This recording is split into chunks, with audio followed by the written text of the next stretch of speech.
ভাইজান ভালো আছেন? জি ভাই। ভাই কি মাছ বিক্রি করতেছেন ভাই? ভাই এই যে চিকেন অরিজিনাল থাই পাঙাশ বিক্রি করতেছি, যে সাদা পাঙাশ সেটা বিক্রি আচ্ছা ভাই, করতেছি, কালো মাছ। ভাই এটা এই মাছ কত করে কি দেখি ভাই এটা? এইটা মাছ দেখেন, মাছ দেখে তারপরে কথা বলেন। এখানে তো মাছের অভাব নেই, মাছ দেখেন, মাছ আরে মাছ, মাছের এরকম পাকা মাছ সচরাচর হয় না, বুঝছেন মাছ দেখেন মাছ। এই মাছ অরিজিনাল থাই পাঙাশ, যেটা সাদা পাঙাশ সেটা, বুঝছেন। ভাই এই মাছ কত করে পিস? এইটা বিক্রি করতেছি ভাই 2 টাকা পিস। 2 টাকা পিস? 2 টাকা পিস, 2000 টাকা হাজার। 2000 টাকা হাজার? 2000 টাকা হাজার, যদি মনে নেন 14000 টাকা মন, 350 টাকা কেজি। 350 টাকা কেজি, 14000 টাকা মন। 14000 টাকা মন। আর যদি হাজারে নেন আপনার পিস 2000 টাকা হাজার পড়বে, 2 টাকা পিস।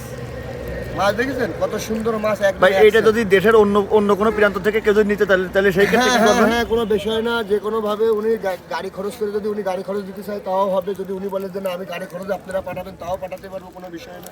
আচ্ছা তাহলে বাইরে থেকে কেউ যদি নিতে চায় তাহলে আপনার মানে সেটা কিভাবে নেবে? সেটা যদি উনি গাড়ি ক্যারিং করে যদি নিতে চায় নিতে পারবে উনি। আচ্ছা তাহলে আপনার একটা ফোন নাম্বার বলেন। 01728832012। ওকে ভাই, ধন্যবাদ।